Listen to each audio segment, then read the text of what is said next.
அது கிளைமேக்ஸில் வந்து ஒரு 250 பேர் அடிச்சு கொள்கிற மாதிரி என்னால் படம் பாட்டு வந்து வெளியே ஒன்றுமே பேச முடியல. அந்த மாதிரி சீன்ஸ்லாம் இருக்குதுன்னு நினச்சிங்கன்னா அதெல்லாம் இருக்காது. நான் ஷூட் பண்ணிக்கிட்டேன். எங்கள் ப்ரொடியூசர் இங்கே தான் உட்காந்துருக்காரு. எங்கள் ப்ரொடியூசர் கூப்பிட்டு ஷூட்டிங்கை நிப்பாட்டிட்டு வந்து பேசு அப்படின்னாரு. நான் அந்த படத்தை ஒரு 2 வாரத்துக்கு முந்தி பார்த்தேன். One of the extraordinary experience in my life. நான் வந்து கொட்டுக்காளியும் வாழையும் பார்த்துட்டு one of the extraordinary experience of my லைஃப்னு சொல்லுவேன் 2 படத்தையும்.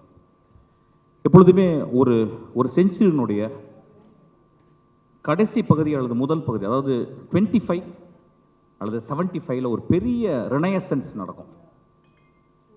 அந்த மாதிரி இந்த 2000ல், இந்த 2025ல் ஒரு எக்ஸ்ட்ராடனரி ரெனயசன்ஸ் வந்து இந்தியாவில் நடந்திருக்கு. நம்ம சொல்லுவோம் வந்து இந்தியா அந்த தேசத்தில் வந்து ஒரு தமிழகம் வந்து ஒரு ஒரு சவுத் சைடு வந்து ரொம்ப அப்படி இருக்கும். Actually most of the films நம்ம பார்த்தோன்னா நார்த் இந்தியாவில் நடக்கிற மாதிரி ஒரு பிம்பம் இருக்கும். பட் இந்த 1925ல் வேர்ல்ட் சினிமா அப்படின்னா 2 சினிமா தான் நான் சொல்லுவேன். ஆக்சுவலாக வேர்ல்ட் சினிமாவுக்கு நம்ம நிறைய பண்ணியிருக்கோம், நிறைய போய் கதவை தட்டியிருக்கோம். வெற்றிமாறன், ராம, உங்கள் எல்லா படமே அந்த ஆஸ்பிரேஷனோடைய நம்ம அவங்களுக்கு கொஞ்சம் கூட கீழே இல்லை. ஒரு ஃபாஸ்பின் இருக்கோ, ஒரு ஹெர்சாக்கோ, ஒரு குரோசவாக்கோ நம்ம கொஞ்சம் கூட கீழே இல்லை. அவங்கள்ட்ட தான் கற்றுட்டு வந்தோம். ஆனால் we can go and knock the டோர்ஸ்ன்னு சொல்லிட்டு நாக் பண்ணிகிட்டே இருக்காங்க. பட் ஐ வுட் சே அந்த உலகத்தின் அந்த வேர்ல்ட் சினிமாவினுடைய அந்த கோட்டை கதவை 2 படம் இந்த வருஷம் உடைச்சிருக்கு. ஒன்று வாழை, இன்னொன்று கொட்டுக்காளி. நான் வந்து கர்ணன் படத்தை பார்த்துட்டு வந்து எங்கள் அசிஸ்டன்ட்ஸ்லாம் போய் பார்த்துட்டு வந்து, நான் நிறைய படம் பார்க்குறதில்ல. காரணம் என்னென்னா, ஒரு படம் நல்ல படம் பார்த்துட்டா அது வந்து 1 வாரம் ஒர்க்கு எனக்கு. ஒரு கெட்ட படம் பார்த்துட்டா 1 வாரம் ஜுரம். Because 1 movie motivates me, 1 movie makes me shit. Actually நான் வந்து கர்ணன் படம் பார்த்துட்டு வந்து ஒரு பர்டிகுலர் சீன் எடுத்து என் அசிஸ்டன்ஸ் வந்து சொன்னேன். ஒரு படத்தை எப்பயுமே படம் பார்த்துட்டு வந்து என் அசிஸ்டன்ஸோட டிஸ்கஸ் பண்ணுவோம். அப்போ கர்ணனில் ஒரு சீனை வந்து பார்த்து சொன்னேன். ஒரு பஸ் ஸ்டாண்டில் ஒரு அப்பாவும் ஒரு பெண்ணும் வந்து உட்காந்துருக்காங்க.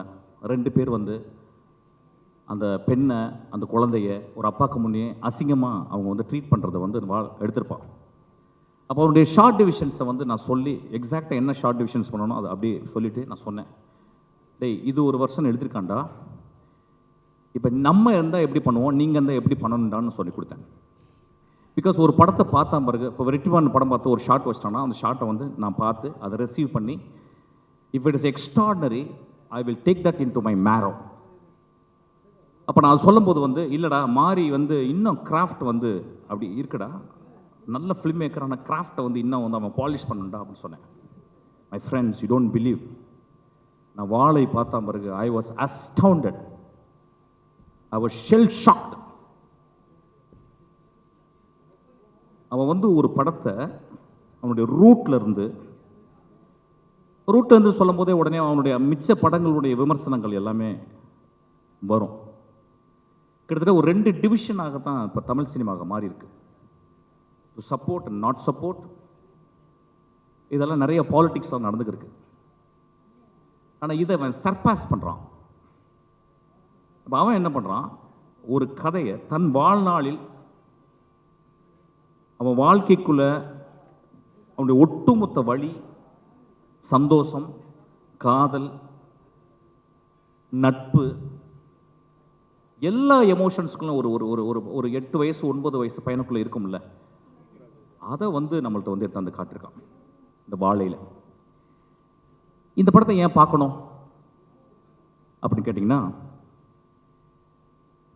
நம்மளுக்கெல்லாம் ஒரு 7 வயசுலேருந்து இந்த சைல்டுஹுட்னு சொல்லுவாங்கள்ல, அதோடைய மெமரிஸ் வந்து நம்ம தலைக்குள்ள அப்படி இருக்கும் சாவர வரைக்கும். என்னை பொறுத்த ஒரு மனிதனுடைய மரண படுக்கையில் அவன் கடைசியாக ஒரு இமேஜ் வரும் பார்த்தீங்களா, நிறைய இமேஜ் வரும். அம்மா வரும், அப்பா வரும், அவன் பெத்த குழந்தையுடைய இமேஜ் வரும், என் மகள் வரும், இப்படிலாம் வரும்ல.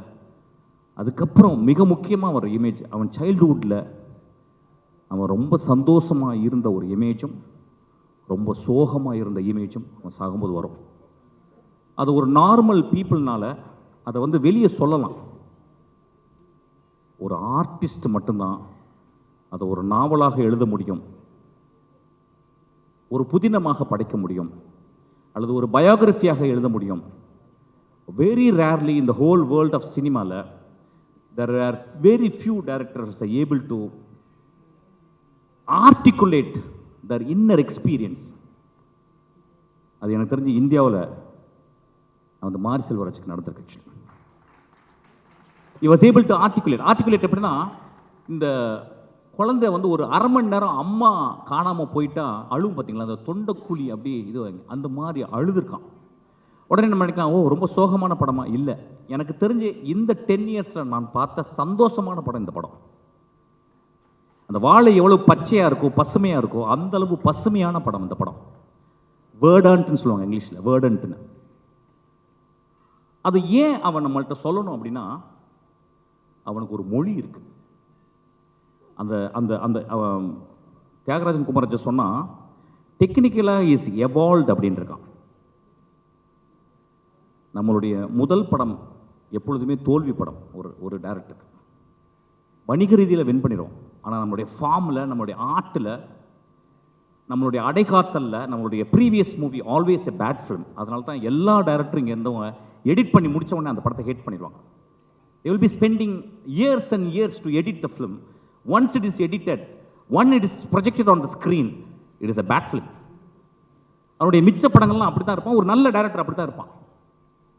இந்த படம் அவன் வாழ்நாளில் I don't think he can make a better film than this. Mari, you can't do, I believe so. Because so much of truth in this film.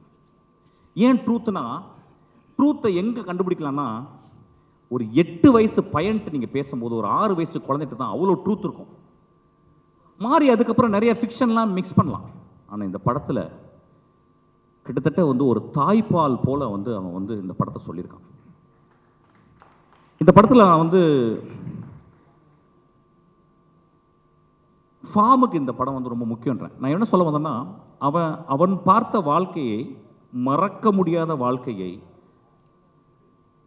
நிறுத்தவே முடியாத அந்த அழுகையை,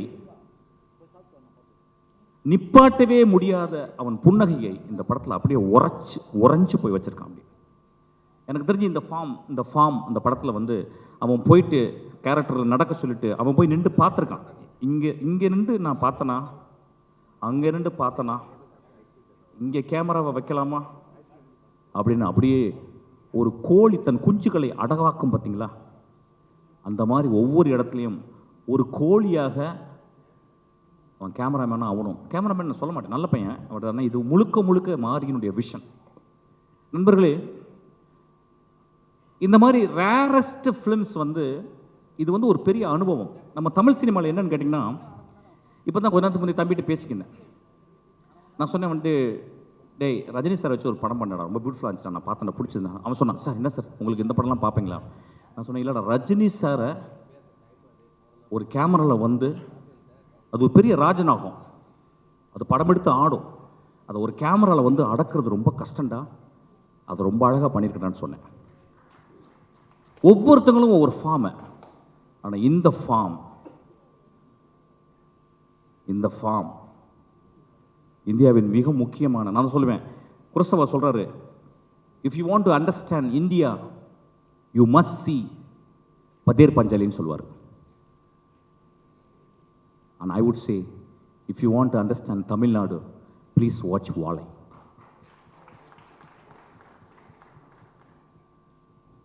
இந்த படத்தை பார்த்துட்டு வந்து நிறையா சொன்ன மாதிரி, இல்லை சார் இது வந்து ஒரு படம் மாதிரி இல்லை. ஆமாம், படம் மாதிரி இருக்காது, இது வந்து பாடம், இது வந்து உங்கள் வாழ்க்கை. இதில் ஒரு டீச்சரை பற்றி சொல்லியிருப்பான். நம்ம வாழ்க்கையில் அம்மா தங்கச்சி எல்லாரையும் விட்டுட்டு நம்ம அதுக்கப்புறம் சொந்தம் இல்லாத ஒரு சொந்தம், அது யாருன்னு கேட்டால் டீச்சர் தான், நம்மளோட டீச்சர். அந்த டீச்சர்கிட்ட தான் நம்ம வந்து அதை வந்து காளியாக பார்க்குறதா, தேவியாக பார்க்குறதா. அம்மா கிடையாது, தங்கச்சி கிடையாது, அக்கா கிடையாது, ஆனால் அவங்க யார் அப்படி பெரும் பெரும் தவிப்பு இருக்கும் அந்த குழந்தை. அதாவது இந்த கம்மிங் ஆஃப் ஏஜினுடைய முதல் பெண் அவன். எனக்கு தெரிஞ்சு இந்தியாவில் அந்த குழந்தைக்கும் அந்த டீச்சருக்கும் உள்ள ரிலேஷன்ஷிப்பை எந்த படம் இந்த மாதிரி போர்ட்ரே பண்ணதே இல்லை. அந்த டீச்சராக வந்து ஒரு குழந்தையை நடிச்சிருக்கா. Oh what a performance, oh my God.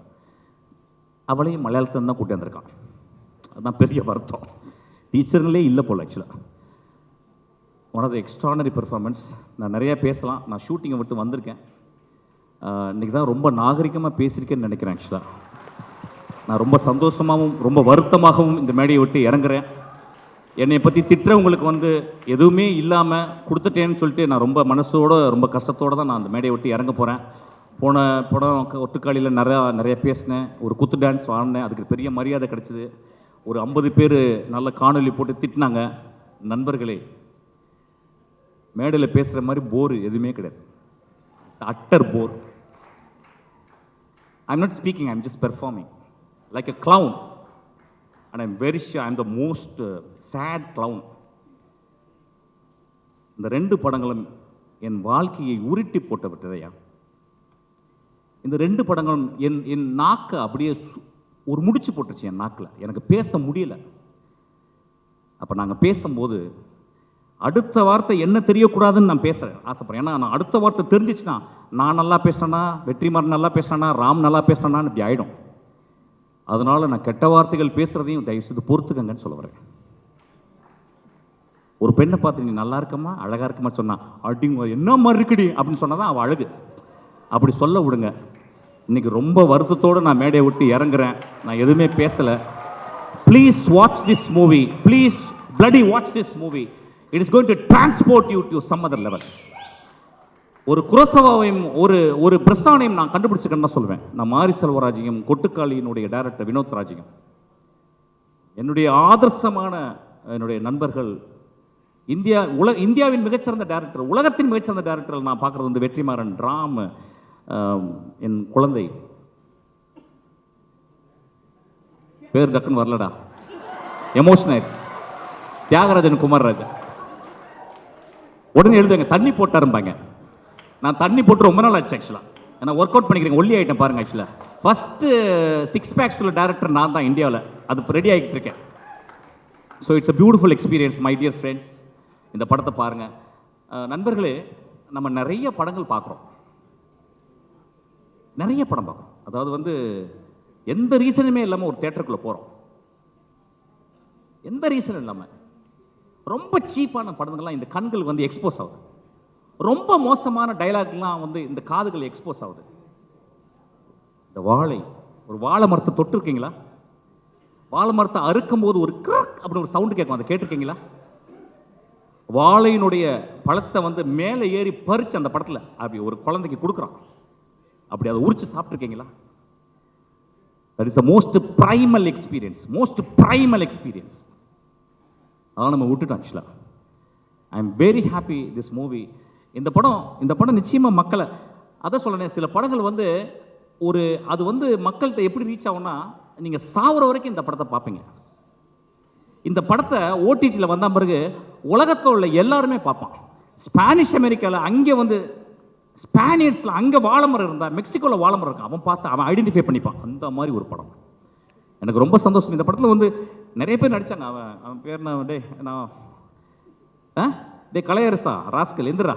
அவன் வந்து நான் தான் அவனை அறிமுகப்படுத்தினேன். ஃபுல் கஞ்சா அடிச்சு வந்த மாதிரி வந்தான் ஆக்சுவலாக என் படத்தில். வந்து நடித்து கொஞ்சம் நிறையவே பேசுவான். ஊர்லாம் பேசுவான். அவன் என்ன பர்ஃபார்ம் பண்ணியிருக்கான், வா. அவன் அந்த வாழ்க்கையை பார்த்துருக்க கூட மாட்டான். அவனுக்கு எப்படி லுங்கி கட்டணும், அவனுக்கு எப்படி வாழையை சுமக்கணும். ஐயா, இந்த படத்தில் வாழையை சுமந்திருக்காங்க. ஐயா, வாழையை சுமந்திருக்காங்க. ஒரு தாய் தன் குழந்தையை சுமந்தது மாதிரி சுமந்திருக்காங்க. So it's extraordinary experience. ரொம்ப நல்லா இருந்துச்சுடா. ஐ லவ் யூடா. ரொம்ப நல்லா இருந்துச்சுடா. There is miles to go and you prove that's. சூரிய அளவு இல்லை, இருந்தாலும் சூரிய பக்கத்தில் வந்துட்டேன். தேங்க்யூ. உலகத்திலே ரொம்ப சந்தோஷம் ஆர்ட்டை பார்த்து ரசிக்கிறதும், அதை ஒரு பெரிய ஆர்டிஸ்ட்டுங்களோட உட்காந்து ஆர்டிகுலேட் பண்ணுறது தான். I am so happy. எனக்கு நம்ம ஒரு 4 ஆர்கஸ்ட்ரம் இருக்க மாதிரி ஃபீல் பண்ணுறேன். Thank you so much. Love you.